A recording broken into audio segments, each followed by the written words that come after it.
Now live on Facebook. We are just about there. We're like trying to get away from in a car chase with like a little Renault right now. And there we go. All right. We are live on Facebook. All right. Welcome everybody to Arnzen Arms. And we've got some really good friends from Vortex Optics joining us here today. If you have questions or there's anything you want to chat about, put them in the, down there. And for those of you on Instagram, you can do that as well. So let's introduce everybody from the shop. We've got Baron Jewel and our fearless manager, Jason Ganz, who's a huge fan of being on video. Yeah, I absolutely love it. He loves it. He looks excited. Yes, exactly. And myself, Mark Stevens, and then Adam Maxwell, who used to work with us here at Arnzen, now over at Vortex. I'm going to kick it over to you to introduce the guys on your side. Yeah, Adam Maxwell, Arnzen Arms alumni, I guess you could say. Before I moved over to Vortex Optics, I've been with Vortex a few years, we'll call it 3, in various roles from customer service, tech support. Now I'm the law enforcement sales manager. And then with us as well, we have Paul Neese, who is one of the elder statesmen of Vortex Optics, and one of our brand ambassadors, Steve Fisher, and they have been all over the world and done all kinds of things. So I'm going to let them do the 5 sentences or less on who they are. All right, I'll jump in there, Adam. Yeah, I guess you could call me one of the OGs at Vortex. I've worked for the Hamilton family that owns Vortex for 25 years now, and actually prior to the beginnings of Vortex. And in those years, I've worn every different hat in the place. I've been involved in dealer sales, product development. I've even helped on the shipping boxes and receiving and that sort of thing. My expertise primarily in hunting. I have a background. I was a professional hunting guide in the Western U.S. for about 17 years before working for the Hamiltons. And over the years, I've been able to provide a lot of input and knowledge into the hunting optics that we do there. So kind of my field of expertise. Awesome. Yeah, Steve Fisher, owner of Sentinel Concepts. I've been around our industry, you could say, for about 20 plus years, either in the capacities of product development on weapons side of the house, optics, from iron sights to red dots to magnified optics, industry consultant on a lot of product development for a lot of companies over the years. Had a big hunting and fishing background, not only growing up in the Midwest doing that, but also for TV as well on both sides of the camera, being a hunter and a cameraman, which is pretty cool. And currently a full-time still weapons and tactics instructor, worked for Magpul for a few years as well on that side of the house. And it's just an ongoing thing in my life. Really great. Thank you all for making the time to do this tonight. It's pretty cool. And Adam, miss you. Yeah. I miss you guys too. I'll get out later. Yes, well, I'll get out later. It's not that kind of store, but there's more guns working there than there is over here. Good. That's good. All right, cool. Well, let's get into you guys have had a couple of new things come out this year and a couple of things that in your scope line that we've been playing with here at Arnzen. I'd love to get into some of that a little bit. And then I'm not sure where we go from there. Hopefully we'll have a bunch of questions and we'll kind of kick it off. But obviously the new hot item here, and we put a video out on this that did like 50,000 views in, I don't know, a week or something like that, was the new Razor 1 to 10. So, hey, Max, I'd love to hear from you a little bit about the development of that. And I know you got a chance to spend a year playing with that scope and what that kind of looked like. Yeah, I guess I wouldn't claim to be involved in the development of it. It was a pretty finished product by the time we got it, but we started playing with it at the end of 2018. But it was kind of one of those things for a long time. The customer had asked for a first focal plane scope. And as 4 power scopes became 6 power scopes, became 8 power scopes. One of the things on the development side is they don't like Me Too products. So we didn't want to come out with just our version of what everyone else had. We wanted to step it up another level if we were going to come out with another Razor low power variable. So that's what they did. They found a 10 power system. And that came along fairly early, but developing the illumination that went with it to get the daylight bright, to carry all the features over from the Gen 2 that were popular into a 10 power scope, that was really challenging, and they hit it out of the park on that one. So been been very stoked with where that one's at. The Gen 2 is not going anywhere. It's still in production. It's going to stay in production as a second focal plane option. But we're really excited to add it to the line, and we're kind of figuring out how to make enough of them for everyone to get one. So that's really great. Cool. What do you guys want to talk about? I'd like to talk about that new 3 to 15 LHT. Yeah. That's a cool product that I want to get my hands on. We haven't had one in here yet, but I'd like to know, I would like to talk about the breadth of customer that you guys are going after with that, because I see it filling a lot of different roles. If you guys could talk a little bit about that, where you guys think it fits, and we've got hunting and tactical side of the house here. Yeah, I absolutely can jump in on that. That project has been kind of one of my babies, and I've been involved in the very beginning from the development of that. The one that you guys have there with the 30 millimeter tube, you guys are probably familiar with the 1-inch tube versions that preceded that. And we were looking for a higher end, lightweight, very capable hunting scope, but we knew with the 1-inch tube, there were some drawbacks to that model that we wanted to improve on. And we knew that the guys were getting, even in the hunting world, were getting very interested in learning how to dial and learning about ballistics. And so one of the first things we saw was that we really wanted to improve the elevation turret on that 1-inch model. And that one had very traditional capped off style, fairly soft turrets on it. So that was one of the projects with that. And I think that, as you guys can tell with the 30 millimeter, kind of that turret knocked it out of the park. It's nice and light. It's simple to use. It's got really good click feel to it. Really works well for the guys that want to learn ballistics and dial stuff. And then, of course, we jumped from a 1-inch tube to a 30 millimeter tube. Very little weight penalty with that. It really picked up maybe less than an ounce or two weight with that. And what we got in return was we got more adjustment range for the scope, again, catering a little more to the guys that want to dial, and a little better field of view out of it with a larger tube there. And the main thing, we didn't want to give up weight on it. We always intended for that scope to be a very lightweight scope. And so we were very happy the way it turned out. We didn't have to pay much of a penalty. We got a better turret. We got more adjustment range. We were able to add in a center dot illumination on it. Pretty clean, simple method there. We wanted a real simple zero stop in there too. And that's a nice system. You don't have set screws or anything like that. It's really easy for guys to set and adjust. Kind of a no-brainer. There's nothing that's going to loosen up on you. You don't have to worry about set screws backing out or anything like that. We wanted it to be a very reliable scope. Again, it's kind of a hybrid. I come from a hunting end of things, and a 1-inch tube version was geared very much toward the Western hunting market. Guys that wanted a premium scope, good glass, very reliable. But when we came up with the 30 millimeter tube version, we wanted a scope that could, with the right reticle and features, that could cross over into the tactical world a little bit more. And so you see in the 30 millimeter, we went with an MRAD option for the reticle and the turrets. That's something we also matched that up with kind of a hybrid hash mark style reticle. Not too complex. Again, we didn't want to scare off the guys in the hunting world, but we wanted to give the guys that are paying attention to win numbers and what hash marks and that sort of thing for long range shooting to have enough information that they could get by with that reticle. But we've been really happy about it. I'm very excited. I know lots and lots of people in the professional guiding world in the West. Everyone's happy with that scope. I love it. I've been shooting and hunting with that for the last year. Nothing but positive to say about it. What is the range? Looks like he wants to jump in with something there too. What is the range of adjustment on the 3 to 15 LHT? Do you know off the top of your head? I don't have the number right off the top of my head. Adam, you remember what that is? I do not actually. I have not spent very much time with that scope yet. So I wanted to say it was somewhere around 90. It was around 90 to 100, I think. Yeah. That could be the reason.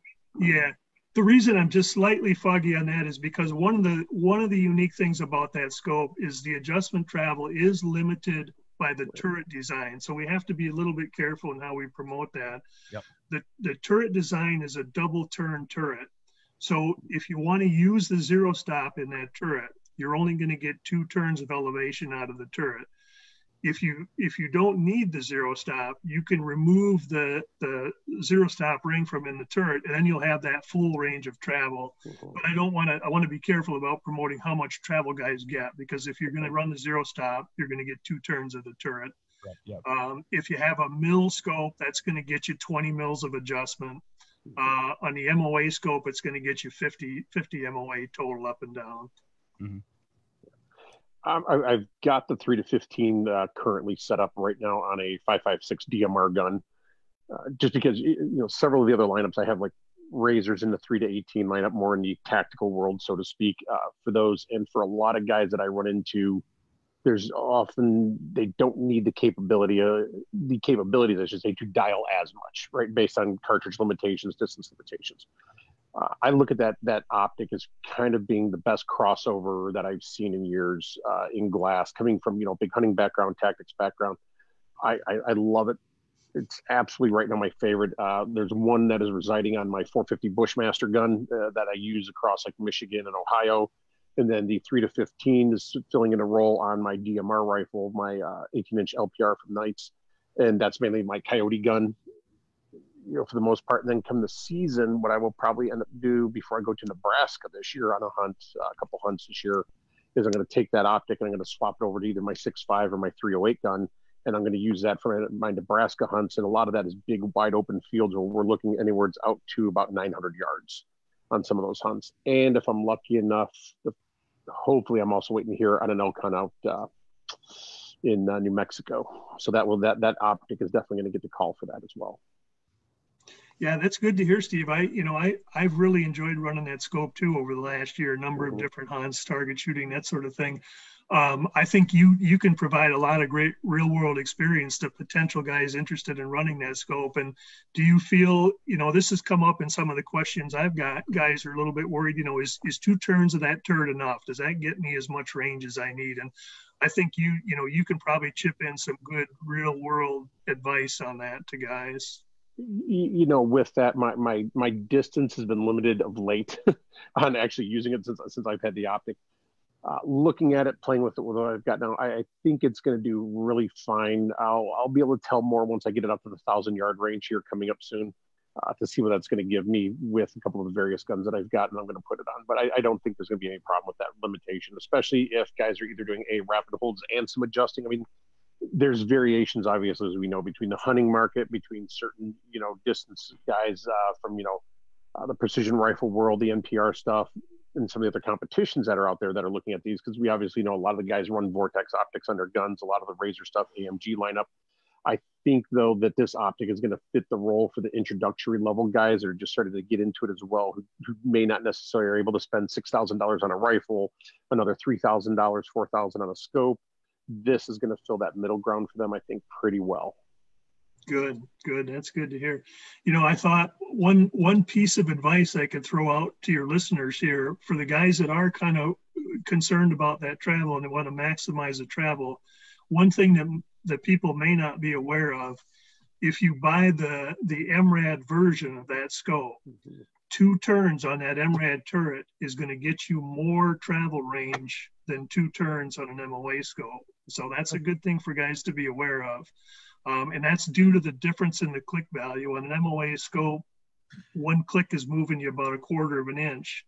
But that same click on that mill turret, if you do the math, it's about 1/3 of an inch on a mill scope. So you are going to get more travel range in your two turns of turret by running an MRAD scope rather than an MOA scope. Of course, if you don't understand MRADs, you have to teach yourself, but it's really not all that tough to learn. That's great. Too much math. Math. Yeah. For those of you that are just tuning in, we are here at Arnzen Arms, and we're talking with a group of guys from the Vortex Optics camp about all things glass. You're welcome to add comments into the comments below. We'll get all those for questions, as well as on our Instagram, which we've done a little reorganizing here in the hopes of making that a little less lame for the people on Instagram staring at the side of my face. So cool. We do have a couple of questions I'd like to just get answered here. We've got people on the line. and this is a little vague, but we'll go with it. So what's your scope recommendation for a 22? And I'll say that's probably a long rifle, and let's say it's probably, a moderately priced either bolt or semi-auto gun. What do you guys recommend for that?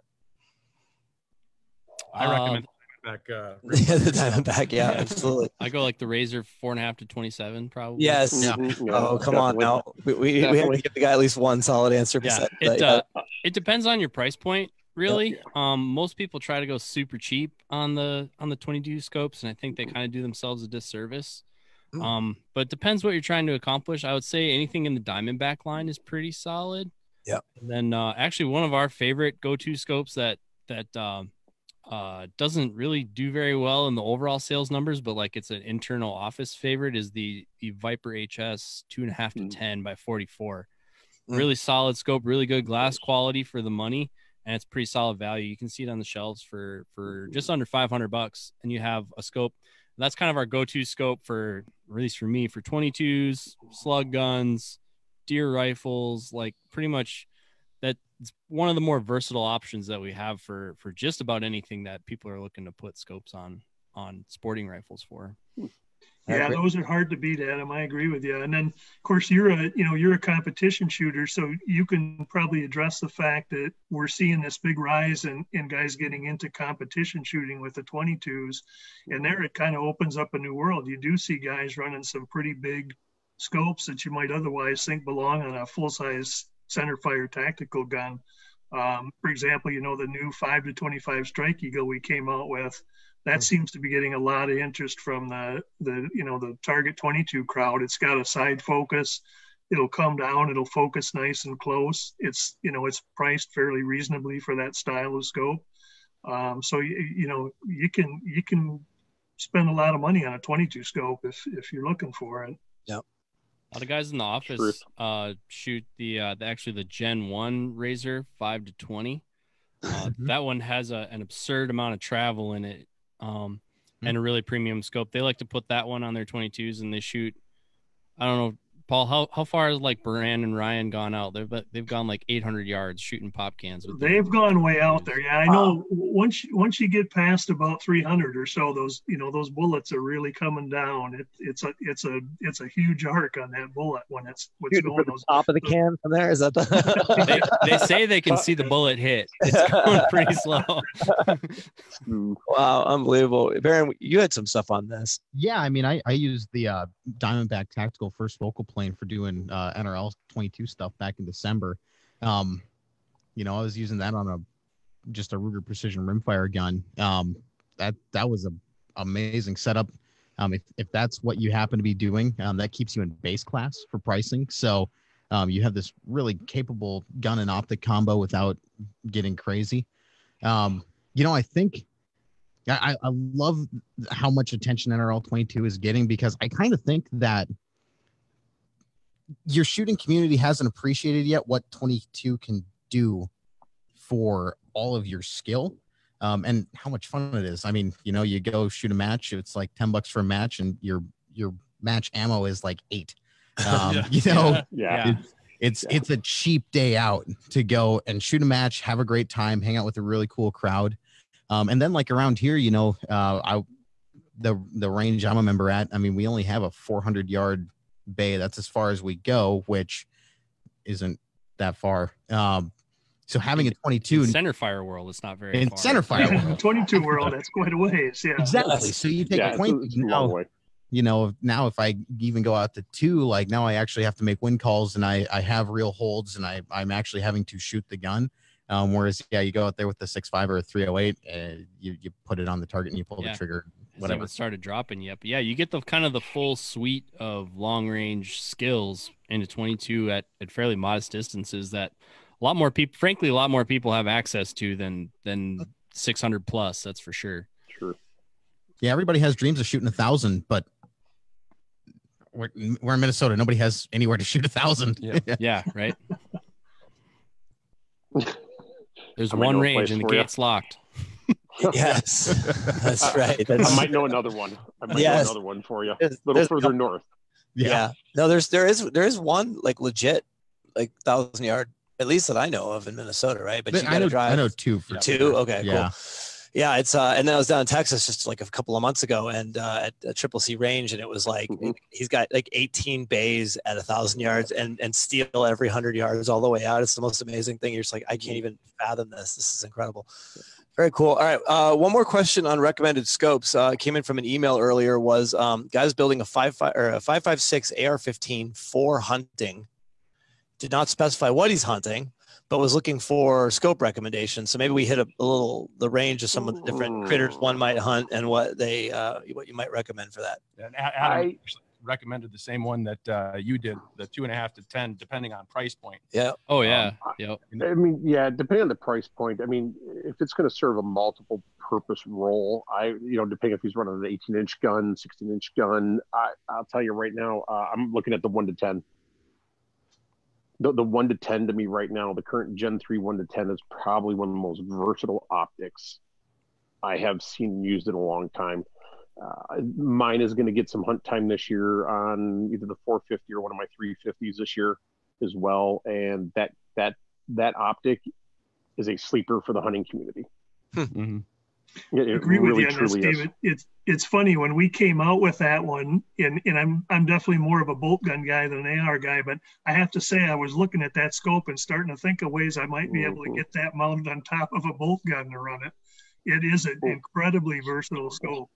I look at that and I think, I've done some dangerous game hunting. I think that thing would be a fantastic dangerous game scope. And with 10 power on the high end, I mean, you could stretch that thing out there quite a long ways. So it can do a lot more than what guys might pigeonhole it as. And people kind of jump on this 1 to 10 bandwagon as being the latest, greatest, which, in mainstream today, it is. For years, on another side of the house, we had another maker's 1 to 10 a long time ago. But the problems were, I won't say the problems, but the shortcomings of those particular optics back in time, and we're going back to early to mid 2000s with that glass that was available then to what we have now with the reticles, the illumination. The current 1 to 10 is leaps and bounds from where things were back in 05, 06. This new 1 to 10 is absolutely right now, I think, the most versatile optic I have seen in anybody's lineup across the industry in probably 5 years. Wow. It's absolutely stellar. Really cool. Yeah, the 1 to 10 is kind of the last scope that I need. Like I'll put it on everything. I thought about putting it on my 30-06 deer rifle as well. Yeah, but I mean, it really is. I mean, it's done a lot of stuff. I mean, I've shot sniper matches with it. I've obviously shot a lot of 3-gun with it. But then, probably back to that person's question that comes down to price, right? Not a whole lot of people are going to put a $1,900 scope on their hunting rifle, but a lot of the hunt guys don't really like the answer. Like, especially when I was in consumer sales and they would ask me like, what would you put on this? Like, I would put a 1 to 6 on it. I'd put a 1 to 6 PST or a Strike Eagle or something like that. And it's not cool in the hunting world because you got to have a 3 to 9 or a 4 to 16 or whatever on your hunting gun. Cause a lot of hunting guys for some reason think they're Chris Kyle, but like, I mean, you can do a lot, shooting 3-gun has kind of opened my eyes to what you can do with 6 power. And so I'm like, I don't need a lot of magnification. What I need is a lot of field of view. And they're inversely related. The more magnification you have, the less you can see through the tube. So a lot of people I don't think they prioritize field of view as much as they should when they're kind of in this magnification race. So I spend more time talking people into lower power scopes than higher power scopes for just about anything, but especially in hunting. So a lot of guys that I've seen over the years come way too overglassed. For what they're doing, way too overglassed. And it's generally because either A, they're lazy, they don't want to carry binoculars. So they'd rather look through the rifle scope and glass everything, instead of having it like where I live in Michigan and most of my hunting that I've done either, from Canada to out west to other continents, most everything I've done has been with low powered variables. Like my first elk hunt, like not knowing anything, being that kid at the time, I took a Browning BLR 308 lever gun with an old variable 1.5 to 5 power, because that's what I had. And I saved for years to go on this hunt. I was, I wasn't making money then. and it worked fine. But I realized a lot of things on that hunt, taking an elk at 479 yards. But you know what? At 11,000 foot elevation, I got news for you. The last thing, this is horror. This is terrible. Why am I doing this? I didn't want a 12 power or 14 power or 16 power. I was very content with that 5X at the top end of the things that I had at the time for that hunting. And also, realistically nowadays with the lenses, the coatings, and the optics that we have, the light transmission is just as acceptable or better on much of the glass versus the old days of this when we were out running around with, a 44 or 50 millimeter objective to quote unquote transmit more light. Well, we didn't know then what we know now, obviously. Low powered variable is a multi-purpose. I can do everything in Africa I need to do with a 1-6 to a 1-10 all across the Midwest through pretty much all of North America outside some extreme distance shooting. But realistically, even then, it depends on the shooter and the gun and the loads and what they're capable of. Yeah. Mm-hmm. Yeah, I think you guys you're giving people great advice there, and I'm sure, Steve, you're like me as a guide who's watched a lot of people with varying levels of experience hunting. It's very common you get a guy with an overpowered scope and a narrow field of view, and you watch someone struggle to find a game animal in the field of view of the scope, and by the time they found it, they've run out of time or the animal's moved, and that's a big thing. Guys forget it, but that goes back to what Adam was saying about picking up a nice wide field of view, and people forget how important that can be. Well, that and follow-on shots. Absolutely, yeah. Especially once something is moving, and it's yeah. The other thing that we all inside Vortex have seen over the years is that series of Razor low-powered variables, the versions of the 1-6 and now the 1-10.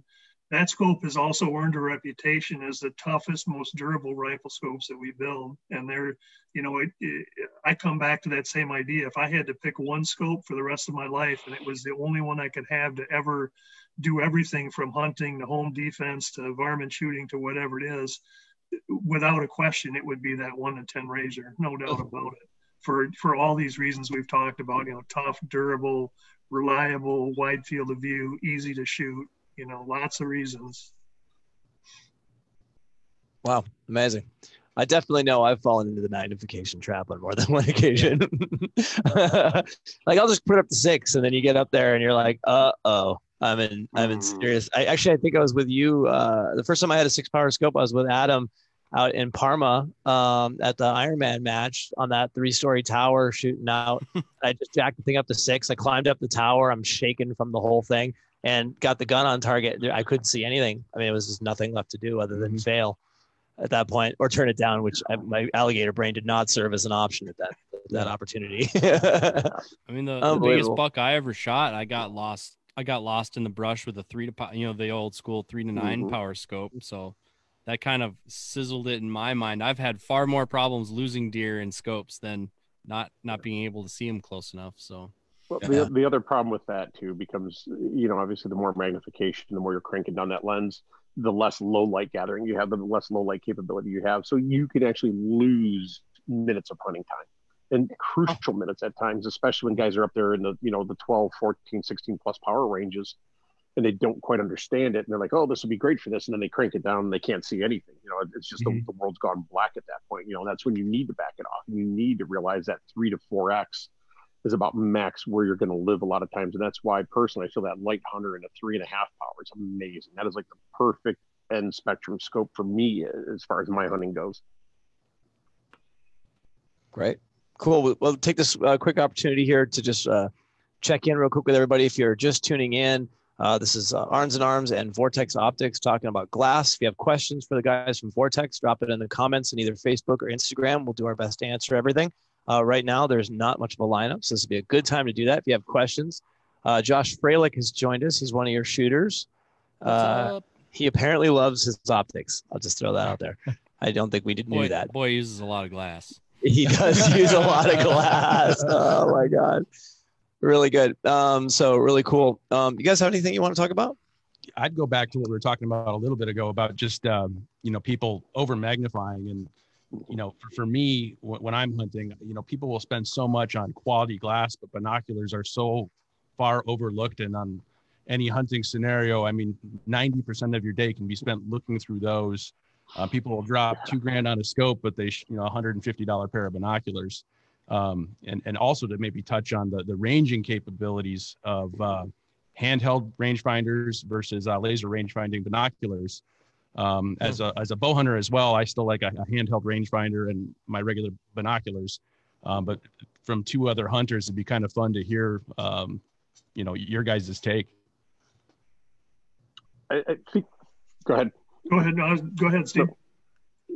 So, big bow hunter as well. So, for me, bow hunting, obviously a good compact laser rangefinder. I mean, to today's world, whoops, sorry, that was weird.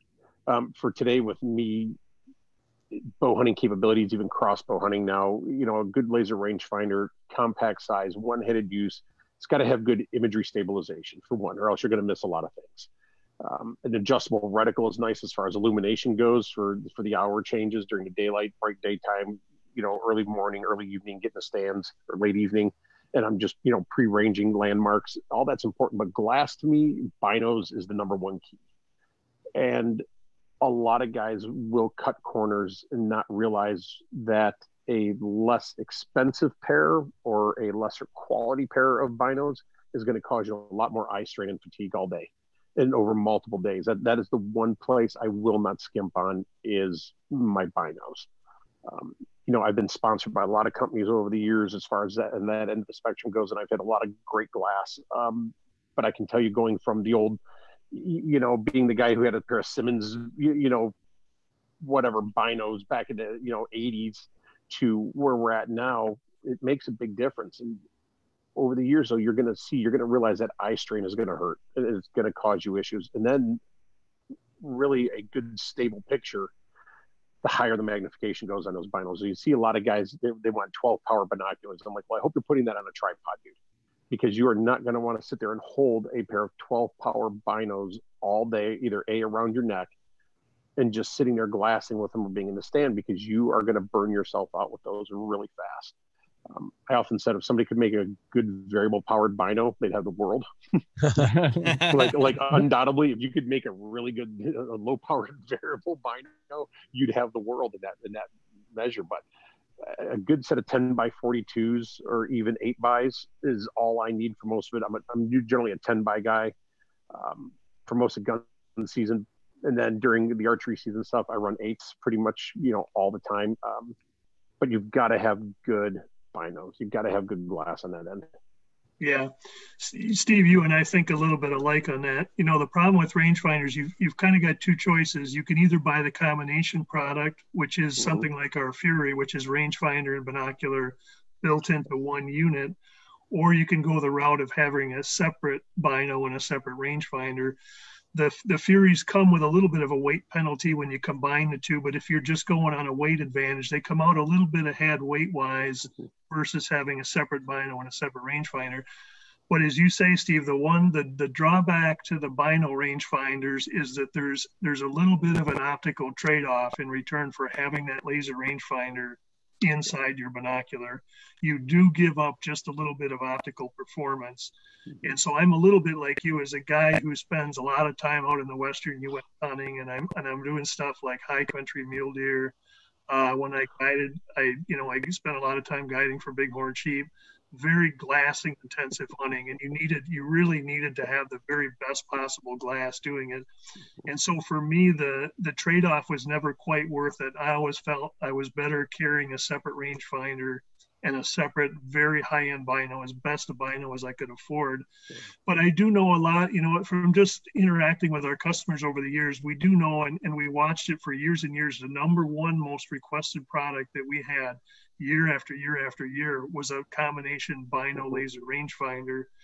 And so I think, based on that and feedback, I know that for a lot of guys, that's kind of what they want. They want simplicity. They want to keep track of one item instead of two. Convenience. A lot of guys are willing to they're willing to trade off a little bit of that optical edge in return for having both things in the unit. And the one place that the bino rangefinders do shine on is most of the time they're going to outperform a smaller handheld laser rangefinder. They're receiving that laser signal back with a much larger lens on the front, you know, a 42 or a 50 millimeter lens versus a 24 millimeter lens. So they typically can range faster and further than the little handhelds can. So there's, you know, it's kind of one of those things, depending on what someone wants to give or gain or trade off. You know, there's pluses and minuses to both ways of thinking about it, I guess. And I know the Fury is popular. We do sell an awful lot of those things. So I know it, you know, and guys are happy that are running them. So yeah, it is our number one law enforcement selling SKU. Yeah. Number one. I like the Fury with the laser rangefinder, with the rangefinding setup. But then for me, that becomes like, oh, I'm just going to go out on a day hunt. So I just want to grab, you know, my pack, my gun or my bow, take the bino/combo stuff with me, you know, and if I'm just going out for a day, you know, it's a great thing. I don't have to grab everything out of the truck or out of the ruck. So I can just, you know, I can throw that around my neck, grab my gun and just go out for a day. If I just want to go walk the woodlots or the fields, you know, just for a day hunt in the middle of the week, whatever the case is for me with my time frame. But yeah, no, I definitely think you're right about that. I still think we should do like a variable powered bino. Got it. Leica actually tried that years ago. They had one, I think it was called the Duo Vid, and you could either go low or high. It was like an 8 and a 12 or a 10 and a 15 or something. But I remember seeing that thing, and it was heavy. That was the only thing I remember. It was a beast. It was a beast. Yeah. And the quality suffered. The quality suffered a lot back then. Very cool. All right, we got one new question that just came in, and we're gonna have to split this into two questions because it's a little vague. What is your favorite budget AR red dot? I'm gonna let Adam jump on that one. Yeah. The Crossfire. Yeah. I knew that's where he was going. I mean, it's like it's I forget what it is in map terms, but it's you know, it's a couple $100. 150, isn't it? Yeah. I could rattle off the LE price right off the top of my head, but that's not a public price. But yeah, it's a super affordable optic that is just as rugged and tough as anything else. Like it's one of those things, especially once they did an update to the electronics, so we increased the battery life on it. And now my challenge to people is like, what does this do that an aim point doesn't do? There are things, but most people are hard pressed to tell you the difference between them.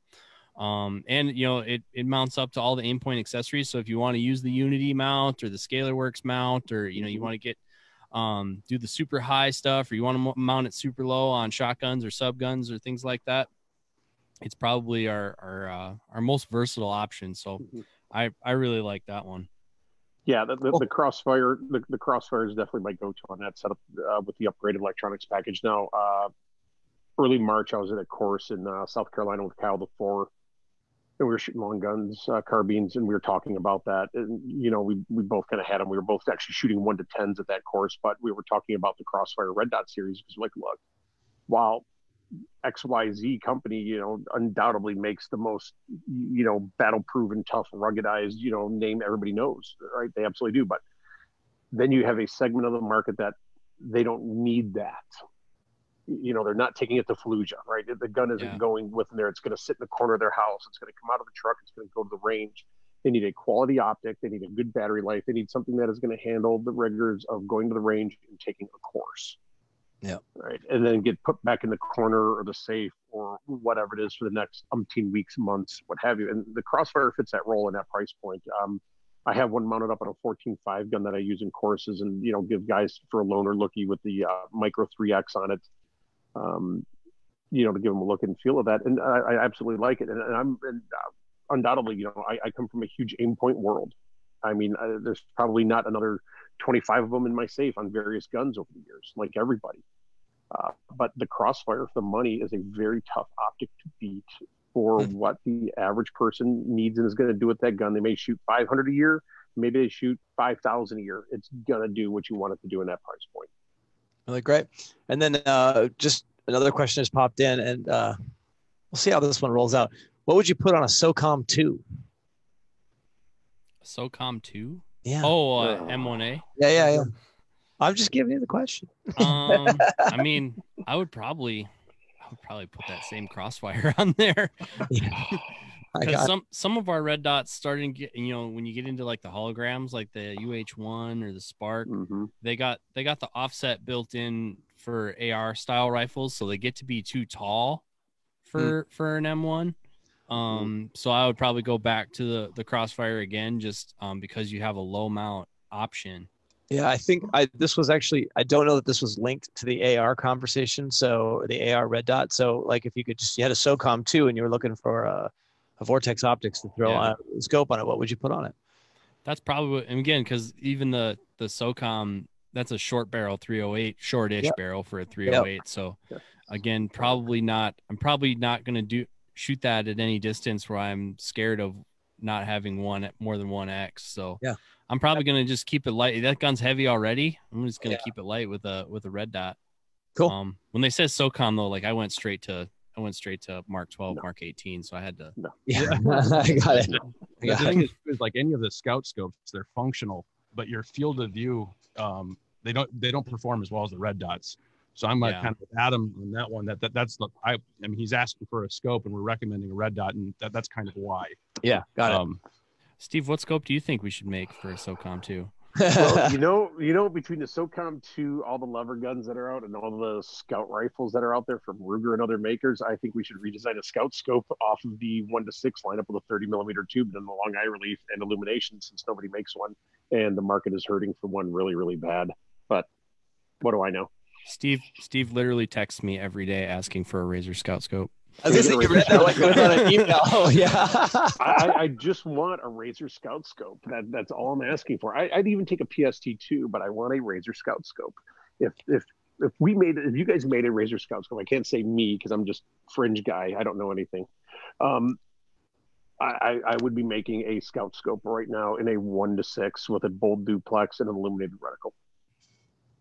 Because that is all the weaknesses of every scout scope that has been made, because nobody's done it. And for years, we used to use pistol optics because you could get them illuminated, especially the old Thompson Center Encore scopes for the contender guns. So we used to use those on our lever guns, our scout guns. Interesting. But I'm just saying, scout scope. So you have one sold already. You've got at least one buyer. I would buy 5 for my current crop of scout rifles and lever guns. We need the powers that be at our office and the powers that be at like Ruger and Marlin to get together. Okay. Right. Let's see. One of our good friends here, James Leffler, says we should make Jeff Cooper great again. 1911s and scout scopes. That's what guys dog it. They talk down about it until they actually learn to use one, or they've walked in Africa with that gun. Yeah. Or they live in a place where certain guns are just unavailable to you. Or you get into states where you can't use a semi-auto as a hunting gun. Where you can have a lever gun or a bolt gun or a pump gun. Dudes live in the world of I know one gun or I know this gun, but they don't live in everybody else's world, and it's not just about them. That's a fact. Got it. Yeah. Cool. So for those of you who are just tuning in, we got about 15 minutes left. It's Arnzen Arms, and we are here with our some new friends and some old friends from Vortex Optics. I think I'd be remiss, and I'd certainly be in trouble with the man that owns the store if I didn't say we've got a lot of the scopes that we've been talking about, specifically that 1-10 in stock right now. And you can get that online at Arnzen Arms. We can ship that anywhere in the country free of charge. Those 1-10s are very hard to find right now. I was going to say, you've got a rare commodity there in stock. Yeah. We've got an in the LE department. Yep. Which reticle is it? That's the MOA one. It's got the BDC in there, if I remember right. Guys always ask for the hookup on those, especially like guys deploying and stuff like that. And it's like, well, I can take your order, or I can tell you where they are. Yeah, that's about as valuable as the discount these days. That's actually a bigger hookup for us. Yeah, that's probably a more valuable piece of advice. It really is. Really good. So I just purchased a Crossfire. Looking forward to it off of your advice to the gentleman, Mark. It's really great. Well, thank you. So, that's his first Vortex product. Way to go. We appreciate it. We appreciate it. Really great. Thanks, Mark. Cool. What does everyone want to talk about? You know, we got to get into. We got to get into red dots and handguns. Yes, let's do that. So, I just finally ponied up and put a red dot on the handgun at the beginning of this year before I went and took Steve's course out at Vortex there in February. There's a lot of funny myths out there, I think, about it. Be it durability or usability or how fast or slow they are up close. Like, if we could just hit the wave tops on why they're a better option than iron sights. Yeah, that's a full-time job. Just wow. Just the wave top, like 15 minutes. Yeah, right. Whatever. Yeah, we're gonna kickstart this again in the 6 o'clock hour. Like I can throw one right in the pot right now. Being an older guy, my near vision is going, and my ability to see iron sights on a pistol is rapidly disappearing. So I can see. I haven't gone to the red dot yet, but I can see that coming really quickly because I'm losing the ability to focus on the sights at all. So yeah. And then you turn the lights down just a little bit, and it's it's like you pull the gun up and like, yeah, exactly. There it is, bam. Yeah. Cheaters. There are a lot of benefits. So there are a lot of benefits to the red dot, especially on pistols. Guys are acting like this is new technology. It's not. This has been going on since the 80s. That I can trace it back to, from competitor guns, going back to the Bianchi Cup, Steel Challenge stuff, to bullseye shooters. This is nothing new, right? So now they're just getting smaller, right? The sizes of them are getting more compact. We're getting direct milled, guns and mounting systems that are available from the factories from a lot of manufacturers. But the eyesight issue, right? The aging eyes, the older eyes, the guys who are just people who weren't lucky enough at birth to have great eyesight and been wearing glasses their whole life. That's part of it. The other is, in other situations and scenarios, you look at low light conditions, transitioning from a light room into a dark room, transitioning from a dark room into a light room while looking out from those spaces before entering those spaces, or using them to shoot through those thresholds, whatever the situation may be. Use of white light in low light with a red dot. There's a lot of variables, and the one thing to look at it is when guys are like, well, I'm slower up close, so that, well, you shot one magazine out of the gun and you really don't know what you're doing with it anyway, for starters. Let's be very realistic about it. They're just as capable. They're just as fast. It's been proven time and time again. Guys like, I have a hard time finding the dot. Well, it's probably because your presentation is poor anyways. So there's a lot of little things that go into it. Like, my presentation's fine. I see my iron sights, and you watch that person at the range and you see the gun fishing around. Oh, there it is. Well, now you know why you're slow. Well, the dot's moving. Well, your iron sights are moving as much too, but now it's a projected image. You see the movement now versus what you didn't see with that. Even like a six MOA dot on whatever, optic it is that you have, Viper, Venom, whatever it is. That's about the same width as your 145 width front sight night sight that you have from whatever popular maker you're using right now. So there's a lot of this, and I can factually talk on this because I've worked in development of red dot pistol sights. I've worked with them since 1990, whatever it was, with my first one mounted and was a Tasco Optima 2000, so 1999, mounted on a Smith & Wesson 5906. This is how far back this goes. Guys are going, what's a 5906? So he's got to look that gun up. What is that pistol? Like, hey man, that's a real gun. It's stainless. It's stainless, and it was awesome. It had 15 bullets. And a magazine disconnect. And a magazine disconnect on it, and a weird decocking setup on it. It was horrible. And a crunchy trigger. But yeah, so the myths behind it are just that. There are a lot of myths by people that don't understand them. We're like, well, that's going to fail. Cool story. We heard this about putting red dots on carbines for 30 years. We've heard this about putting dots on everything.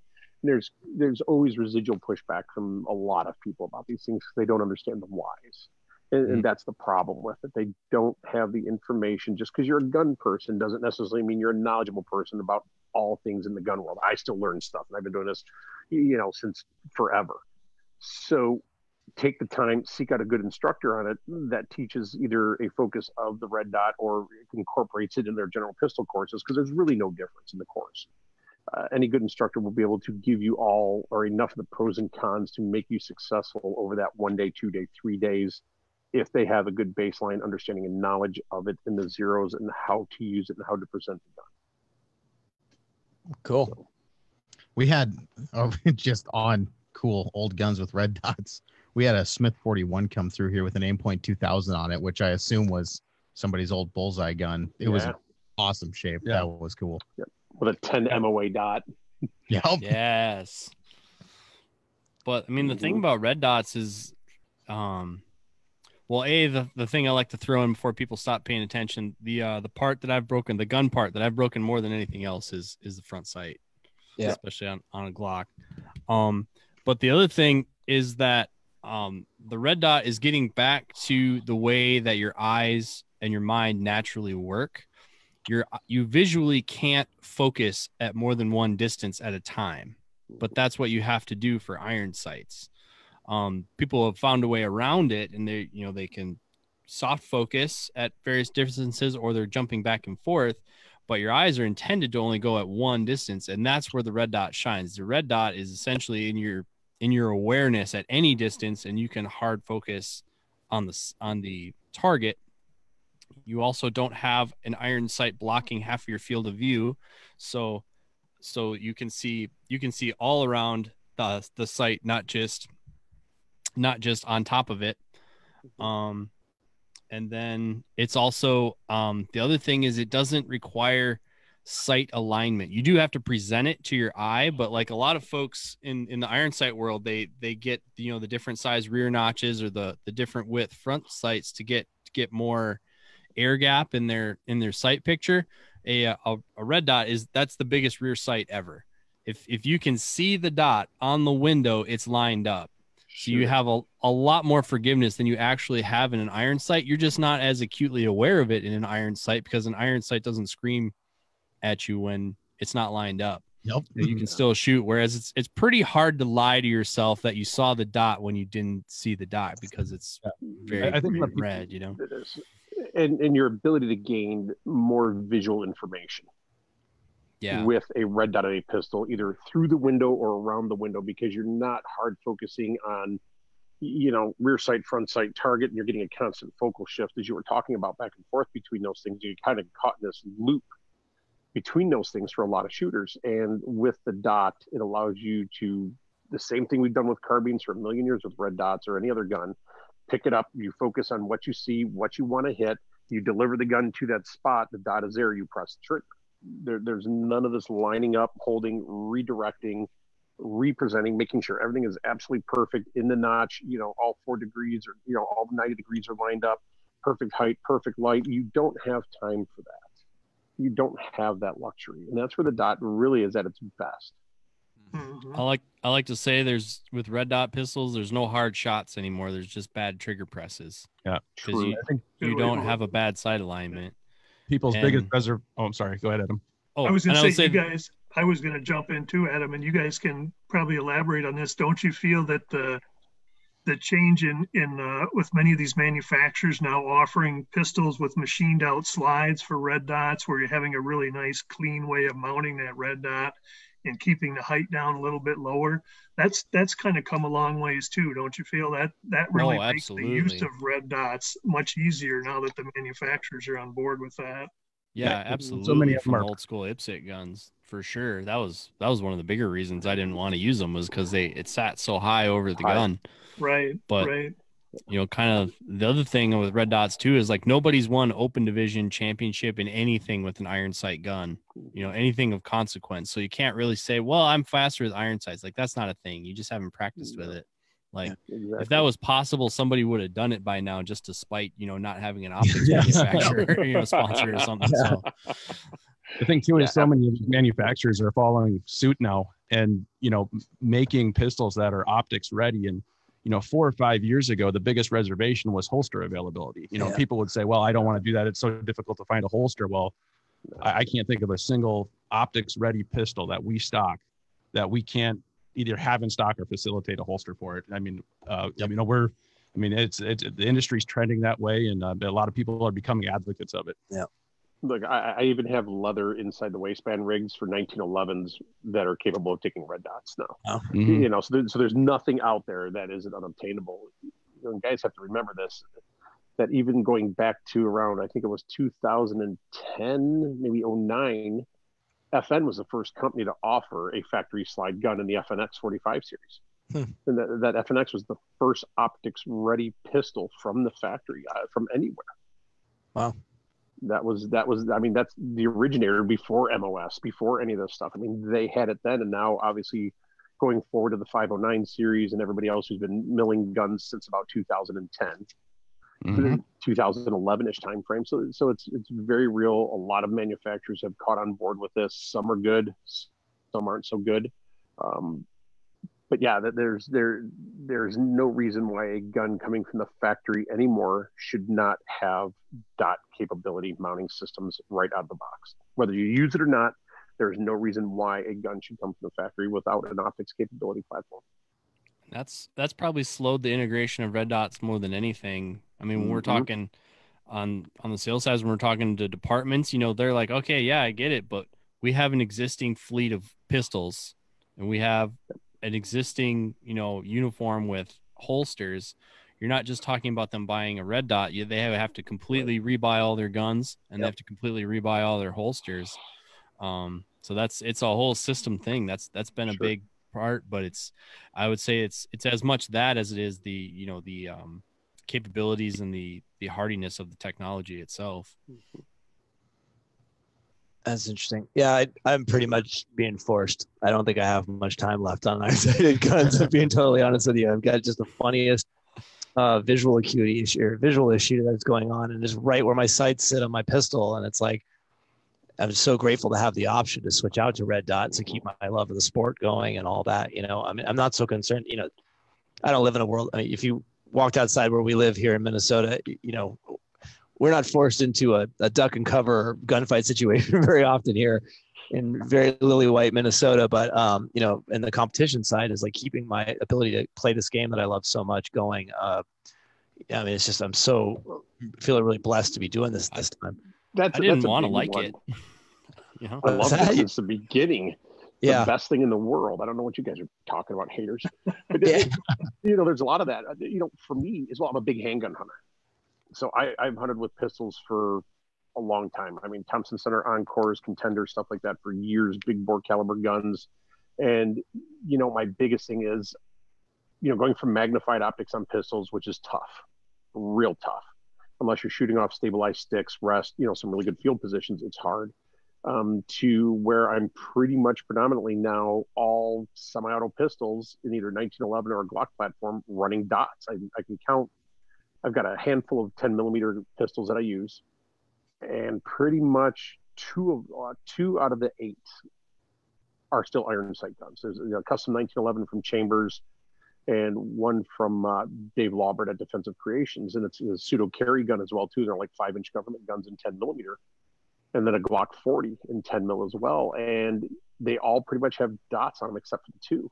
And they are so much easier when hunting, especially on a handgun. When you're cold, you're tired, you've been sitting in a stand all day, 2, 3, 4, 5 days on a hunt.